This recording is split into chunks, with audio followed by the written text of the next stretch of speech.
그 우리 계시록에 보면 그 계시록 4장에 보니까 그 하나님께서 그 사도 요한에게 이후에 내가 마땅히 될 일을 너에게 보여주겠다 하시고는 그 24장로와 그 생물이 그 하나님의 보좌를 둘러싸고 예배를 드리는 그런 장면을 기록하고 있습니다. 그래서는 이런 예배를 드릴 때마다 여러분이 어떤 마음으로 오시는지 모르지만 특별히 그 예배 드리는 가운데 내 생물이라는 그 생물들은 하나님을 섬기고 하나님을 높여드리고 또 하나님의 일을 하는 그러한 역할을 가진 하나님께 가장 가까이서 하나님을 섬기는 그런 자들이었죠. 그런 생물이었죠. 그리고 24장로는 우리 신구약을 통한 그 모든 성도들을 의미하는 그런 상징하는 그런 장로들을 의미하는 것입니다. 그런데 그 하나님을 가장 가까이 섬기는 생물들과 또 우리 24장로가 그 천국에서 한 일이 뭐냐면 영원토록 하나님을 높여드리고 하나님의 이름을 찬양했다는 것이죠. 그러니까 이 예배를 오늘 이 드리는 예배는 저희들의 가진 모든 것을 우리가 드리는 예배라고 생각하시면 참 좋겠습니다. 여기서 우리가 어떤 누구 자랑이 되고 이런 것이 아니라 특별히 그 예배 드리던 24장로가 자기의 머리에 쓰였던 그 면류관을 던져서 하나님의 보좌 앞에 던져드리면서 예배를 드리는 그 장면을 생각할 때 내가 가장 나에게 귀하고 영광되는 그런 면류관을 그 하나님이 그 면류관을 주신 분도 하나님이시지만 그 면류관이 합당하게 받으실 만한 분은 오직 하나님이라는 사실을 그 예배 가운데 그들이 나타내고 있는 것이죠. 그래서 오늘 이 시간에 우리가 예배 드릴 때는 우리의 마음과 우리의 뜻과 모든 것을 다해서 하나님 내가 이 시간에 하나님 앞에 드리는 이 시간을 정말 하나님께 모든 것을 드리기를 원합니다 하는 그런 마음으로 우리가 예배를 드리는 그런 분들이 되기를 축복합니다. 그래서 오늘 제가 이 캠프 예배를 생각하면서 하나님께 여쭤봤습니다. 하나님 어떤 말씀을 생각하고 계십니까? 그럴 때 하나님께서 이 사무엘 6장 말씀을 생각하게 하셨어요. 그 본문이 아마 뒤에 이제 영상에 떴을 텐데 이 본문은 아시다시피 다윗이 하나님의 언약궤를 다윗성으로 모시고 오는 그런 장면을 기록한 그 글입니다. 근데 여기 그 본문을 보니까 하나님께서 하나님의 궤로 인하여 오벳에돔의 집을 축복하셨다. 그 특별히 12절에 보면 하나님의 궤를 인하여 오벳에돔의 집과 그 모든 소비에 복을 주셨다 한지라. 그래서 하나님의 궤는 무엇인가? 하나님의 궤는 우리 모두가 잘 알다시피 그 궤 안에는 모세에게 하나님이 그 돌판 둘을 쓰셔서 주셨던 그 돌판 둘이 그 간직되어 있는 것이 그 하나님의 궤죠. 그 돌판 둘은 하나님의 말씀을 상징하는 것입니다. 그렇다면 하나님의 궤라는 것은 하나님의 말씀이다 라고 우리가 생각할 수 있는 것이죠. 우리 캠프 기간 동안에 하나님께서 우리 형제님들, 자매님들 한 분 한 분에게마다 특별히 하나님이 여러분의 마음속에 여러분의 가슴판에 말씀을 새겨주신 줄로 믿습니다. 그 말씀은 다 다른 것이겠지만 우리 각자에게 정말 이것은 나에게 가장 귀한 그런 말씀이 될 수 있는 그런 생명의 말씀을 계시의 말씀을 우리의 가슴판에 새겨주셨어요. 하나님께서 오늘 이 저녁에 우리에게 정말 격려하시고 축복하시는 것은 내가 너희에게 써준 그 말씀으로 인해서 너희가 복을 받을 것이다 라고 말씀하신다는 것이에요. 우리 모두 복 받는 거 너무나 좋아하지 않습니까? 우리 복 받는 거 너무나도 기뻐하고 너무나도 바라고 그것을 위해서 많은 세상 사람들은 엄청난 수고와 대가를 치르곤 합니다. 그러나 하나님께서 우리에게 복을 주실 때 하나님께서 복을 주실 때 그 복이라는 것은 세상 사람이 생각하는 그 복과는 좀 다른 것이죠. 또 오늘 이 본문에 보니까 이 오벳에돔의 집이 하나님의 궤로 인해서 복을 받았다는 사실에 대해서 혹이 어떤 사람이 와서 다윗에게 보했다라고 얘기를 하고 있어요. 이 복을 받았다는 사실이 얼마나 현저했든지 얼마나 분명했든지 사람들이 와서 다윗 왕에게 와서 왕이여 들으소서 이 오벳에돔의 집에 그 언약궤가 있었는데 이 집이 지금 이렇게 온 집에 축복을 받았습니다. 이게 온 집이라는 것은 그냥 그 집안의 어떤 사업이 잘 되는 것뿐을 얘기하는 것이 아니라 그 집안에 있는 아들, 딸, 아내, 남편 그 집의 모든 것들이 다 복을 받았다는 사실을 얘기하고 있는데 여러분 기억하다시피 다윗이 바로 3개월 전에 불과 3개월 전에 이 언약궤를 예루살렘 성으로 모시고 오려다가 실패하지 않습니까? 그래서 무사라는 사람이 그 그 언약궤를 만졌다가 죽음을 당하는 엄청난 비극의 일이 있었습니다. 근데 그 3개월, 바로 3개월밖에 지나지 않았던 그 엄청난 사건이 있었는데 사람들이 얼마나 그 오베데돔의 집이 복을 받은 것이 분명한지, 얼마나 넉넉하게 나타나는지 사람들이 와서 다윗왕에게 고백을 안 할 수밖에 없는 그러한 장면을 성경은 기록하고 있는 것이에요.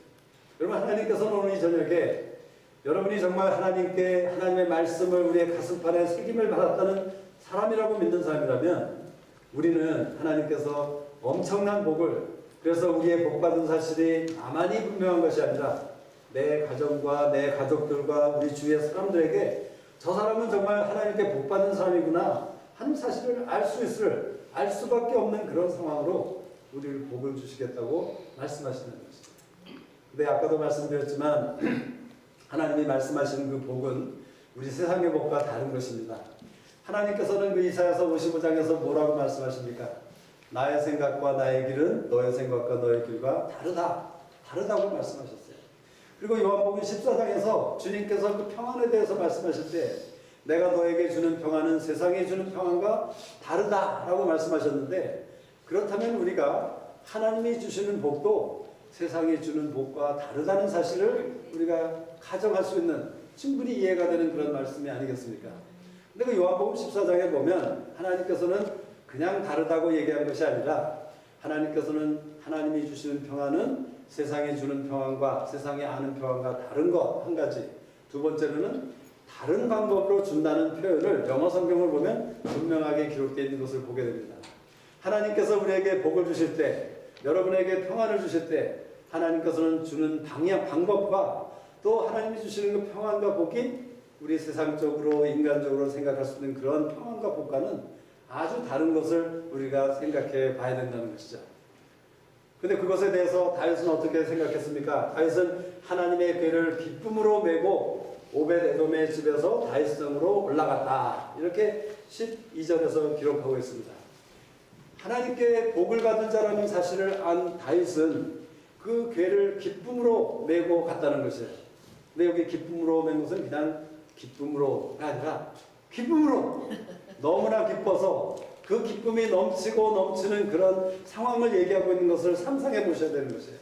왜냐하면 이 말씀에 계속 보니까 다윗이 어떻게 합니까? 그 궤를 가져오기 위해서 다윗이 그 우통을 벗어버리고 그 왕의 옷을 입었던 것을 벗어버리고 속옷 에봇이 드러나게 보이는 그런 상황에서 힘을 다하여 춤을 추었다고 성경은 기록하고 있는 것이죠.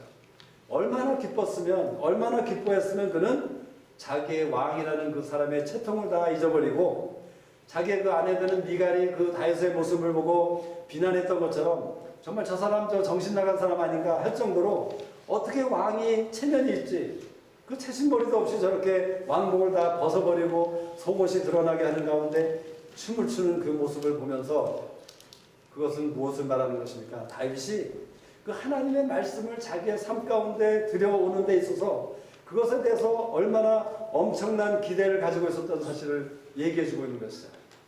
여러분, 우리 캠프 첫날 예배 때 제가 나눈 말씀 기억하시나요? 에레미야서 29장 11절에 하나님께서 우리 모두에게 말씀하시되 내가 너희를 향해서 장래의 소망을 가지고 있다라고 말씀하셨어요. 다시 말하자면 다윗은 하나님의 말씀을 자기의 삶의 중심으로 모시고 오는 데 있어서 그것에 대해서 엄청난 소망을 가지고 있었다는 것이에요. 여러분, 그 소망을 가지고 계신다는 사실이 얼마나 중요한 것인지 아십니까? 저는 그 소망 때문에 제 삶이 변했습니다. 제가 분명히 말씀드릴 수 있는 것이죠. 제가 1995년인가요? 카나다 저 하와이 코나에 DTS 훈련을 마치면서 마지막 시간에 어떤 목사님이 저를 위해서 기도를 해주셨어요. 축복 기도를 해주셨어요. 근데 그 기도의 내용이 너무나도 저에게는 참 엄청난 그런 축복의 기도였습니다. 그래서 제가 그때는 그 기도의 내용이 과연 내 삶 가운데 그런 것이 이루어질까? 나는 과연 그런 축복을 받을 만한 자인가? 이런 생각 저런 생각들을 하면서 제가 별로 그렇게 그 기대를 못했지만 정말 감사한 것은 어떤 형제님이 저에게 저는 기도를 받는 동안 쓸 수가 없었기 때문에 어떤 형제님이 저에게 그 내용을 타이프를 쳐서 저에게 주셨어요.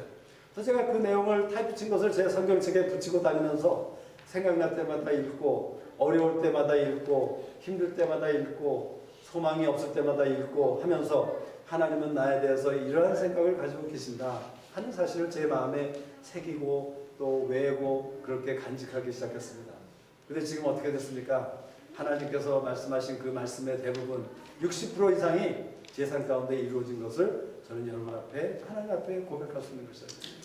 여러분 하나님이 말씀해 주실 때 하나님이 어떤 사람을 통해서 누구를 통해서 말씀을 통해서 여러분에게 어떤 계시의 말씀을 주실 때 그것을 소중히 여기셔야 되는 것이에요. 그것에 대해서 우리는 큰 소망을 가지셔야 되는 것입니다.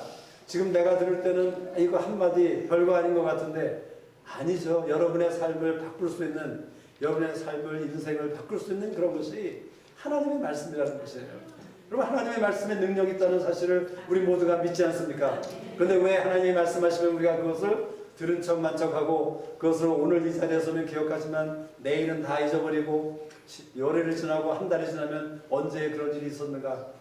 여러분이 이번 캠프 동안에 받은 그 하나님의 말씀을 여러분 기록하세요. 그리고 계속 기억하시고 계속 들여다보세요.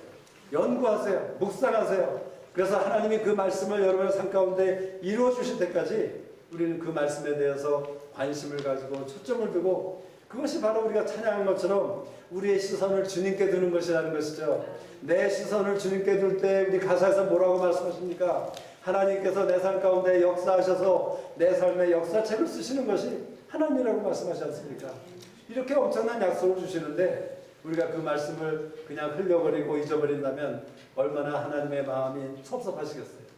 섭섭하신 것은 둘째치고 손해보는 사람은 누구입니까? 저나 우리가 되는 것이죠. 그래서 여러분 다윗이 하나님의 궤를 예루살렘 성으로 모시고 올 때에 기쁨으로 힘을 다하여 춤을 추면서 모시고 왔듯이 우리는 이것에 대해서 기대를 큰 소망을 가지는 자들이 되기를 원하시는 하나님의 마음입니다. 아멘. 여러 가지 말씀을 있지만 시간을 줄이기 위해서 제가 한 가지만 더 남겼습니다. 이 마지막 부분에 보니까 다윗이 백성들을 축복하는 장면이 나오죠. 백성들을 축복했다고 했어요. 자, 그리고 또 백성들은 집으로 돌아갔습니다. 여기 본문에는 기록이 안 돼 있지만 제가 그 말씀을 보면 볼수록 분명한 사실은 무엇입니까? 백성들의 집으로 돌아간 이유는 자기 가족들을 축복하기 위해서 돌아간 것이에요. 왜냐하면 다윗 왕도 이 본문의 구절을 보니까 다윗 왕이 자기 집으로 돌아가서 축복하기 위해서 돌아갔다라는 구절이 있지 않습니까? 그렇다면 여러분 어떻게 우리가 생각해야 되는 것이죠? 하나님의 궤를 받은 하나님의 말씀을 가진 사람은 복받은 자이다. 다 기억하시죠? 기억하세요? 네, 기억하시죠? 그런데 하나님의 복받은 자는 또 무엇을 해야 되는 것이에요? 복을 주는 자가 되어야 된다는 거죠. 하나님이 우리에게 복을 주신 것은요, 너만 잘 먹고 잘 살아라 주신 것이 아니라 하나님께서 주신 복을 우리 가족들에게, 교회 친구들에게, 형제들에게, 자매들에게 나눠주기 위해서 우리에게 복을 주신 것이에요. 여러분 우리가 그렇게 흔히 고백하지 않습니까? 오늘 간증하시는 분들은 분명히 그런 마음 가운데 간증을 하실 줄 믿어요. 하나님께서 내게 주신 은혜가 너무나 큽니다. 너무나 감사합니다. 왜 하나님이 그렇게 감당치 못할 복을 주시는 건가요? 그냥 형제님만 가지고 계시고 자매님만 그것을 누리라는 것이 아니라 그것을 다른 사람들에게 나누어 주기를 원하는 것이 하나님의 마음이라는 것이에요. 시편 1편에 보면 복 있는 사람은 하나님의 말씀을 주야로 묵상하는 자로다 라고 말씀하신 다음에 복 있는 사람의 모습을 어떻게 비교하고 있습니까? 복 있는 사람은 마치 시냇가에 심기운 나무처럼 그 사시사철의 그 이파리가 무성하고 시절을 따라 열매를 맺는 나무의 삶과 같은 것이 복 있는 자의 삶이라고 말씀하시는 거죠. 하나님의 차원에서 복이라는 것은 바로 시냇가에 심기운 나무와 같은 것이 하나님의 복 있는 자의 삶이라고 얘기하는 것이죠. 그런데 그 나무를 잘 살펴보세요. 여러분이 나무 한 그루 한 그루라고 생각했을 때 나무가 이파리가 무성합니다. 그것은 무엇을 의미합니까? 여름에 햇빛이 따가울 때에 그 이파리 밑으로 들어와서 우리가 거기에서 쉴 수 있는 안식처를 주는 것이 바로 그 시냇가에 심기운 나무가 하는 일이라는 것이죠. 여러분의 삶이 정말 다른 사람들에게 쉼터가 되고 다른 사람들이 여러분에게 가까이 와서 가까이 하기를 원하고 도움을 받기를 원하고 어드바이스를 받기를 원하고 그러한 삶이 되고 있는지 한번 생각해 보세요. 여러분의 삶이 정말 그러한 삶이 되지 못하고 그래서 나만 이익을 보고 나만 잘 살고 이런 것만 생각하는 삶이라면 그래서 우리의 삶이 어떻게 됩니까? 전전긍긍하는 것이 무엇이죠? 그저 몰개지 내기에 바쁘고 어떻게 해서라도 돈을 벌어서 아이들 좋은 학원에 보내고 이런 것들만 생각하다 보면 우리의 삶은 끝까지 복을 나누는 삶이 아니라 그저 받은 복을 언제 다 써버리고 말 수밖에 없는 그러한 사람의 또 전락할 수밖에 없다는 것이에요. 하나님의 마음은요. 하나님의 마음은 우리 하나님의 사람들에게 말씀을 주신 후에 그 복을 통해서 우리 모두가 우리의 삶의 현장에서 거룩한 영향력을 미치는 복을 나누는 사람들이 되기를 원하시는 것이에요. 나의 삶 가운데 열매가 맺어서 그 열매를 먹는 사람은 누구입니까? 나무가 자기 열매를 먹는 거 보셨습니까? 아니죠. 나무는 열매를 맺고 그 열매를 새가 와서 먹든 사람이 따서 먹든 다른 사람들에게 나눔이 되고 그 사람들에게 축복이 되는 것이 그 축복받은 시냇가에 심기운 나무의 삶이라고 얘기하는 것이에요. 그래서 다윗은 집으로 돌아가서 복 주기 위해서 돌아갔고 또 백성들도 집으로 복을 받고 돌아가서 복을 나눠주기 위해서 자기 가족들에게 돌아간 것으로 우리는 생각할 수 있는 것이죠. 여러분, 우리 34의 캠프를 통해서 복을 받은 여러분 모두에게 이러한 도전이 있는 것이에요. 우리에게 그런 부르심의 사명이 있는 것이라는 것이죠. 절대로 우리의 삶의 어떤 상황 가운데 묶이지 마세요. 하나님은 그 상황을 넘을 수 있는 얼마든지 능력과 지혜와 그 원하시는 그런 디자이어가 있는 분이 하나님이십니다. 그런데 하나님을 믿는다고 하면서 우리가 우리의 재정 상태, 우리의 어떤 건강 상태, 우리의 나의 삶의 어떤 어려움의 상태 이런 것들로 인해서 찌들어지는 삶이라면 그것은 믿음의 삶이 아니라는 것이죠. 이제 말씀을 받은 우리는 그런 상황을 극복하고 이기고 오히려 더 나아가서 사람들을 축복하는 여러분 교회 가서 잘 섬기고 충성하는 통해서 사람들에게 본이 되는 것이에요. 저 사람은 정말 축복받은 사람이구나. 저 사람은 정말 축복받은 사람 같아. 라고 모든 사람들이 볼 수 있고 말할 수 있는 그런 사람이 되기를 원하신다는 것이죠. 제가 최근에 깨닫기 시작한 것이 있습니다. 여러분 언제 여러분이 기뻐하고 행복한가요? 저는 막내로 자라났기 때문에 제가 많이 받을 때 참 기뻤어요. 아마 대부분의 저의 삶은 그저 우리 형님이나 누나나 우리 어머님이 저를 위해서 기도해 주면 좋았고 또 뭐를 주면 좋았고 저희 어머님이 저를 굉장히 7남매 중에 막내였기 때문에 저를 굉장히 사랑해 주셨습니다. 그래서 친구들이 다 모여서 기도할 때도 우리 큰형님이나 우리 누님들 다 제쳐놓고 막내 기도만 했어요. 저는 그때 철이 없어서 야 우리 엄마 역시 최고야 라고 좋아했죠. 그런데 제가 그렇게 많이 받기만 했더니 참 좋긴 좋더라고요. 근데 그 좋은 것이 별로 오래가지 않았어요. 그러다가 얼마 전부터 제가 깨닫기 시작한 것은 주는 것도 참 좋은 것이구나 라는 것을 깨닫기 시작했어요. 아마 여러분이 우리 장막장의 사역에 페이스북에 들어와 보시면 거기에 설교 말씀들이 있는데 한두 달 전에 제가 나눈 말씀이 그 과부와 객과 고아를 위해서 남겨두고 버려두고 잊어버리라는 그런 제목으로 설교 말씀을 한번 나눈 적이 있습니다. 근데 제가 여러분 사실 생각해 보시면 여러분이 아무리 가난하고 여러분이 아마 찌들리더라도 한번 줘보세요. 다른 사람들에게 줘보셔야 돼요. 그 주는 삶이 내가 받는 삶보다 훨씬 더 축복인 것을 여러분이 경험하게 되실 것이에요. 그런데 더 복된 삶이 있습니다. 그것은 뭐냐면 그저 물질을 나눠주고 내 시간을 나눠주고 나의 어떤 수고와 땀을 나눠주는 것도 중요하지만 그것보다 더 좋은 것은 무엇인지 아세요? 그것보다 가장 좋은 것 그것은 하나님의 것을 나누어주는 것이 최상의 축복이고 최상의 기쁨이라는 것이죠. 그래서 다윗은 기뻤던 것이에요. 하나님의 말씀을 받은 다윗이 그 말씀을 가져오는 다윗이 그것을 나누어주기 위해서 다윗성으로 들여오는 그 마음 그 기쁜 마음 가운데 다윗이 힘을 다해서 춤을 췄다는 것이죠. 우리 모두가 그러한 사람으로 일어나기를 원하시는 것이 하나님의 마음이라고 믿습니다. 잠깐 기도하겠습니다.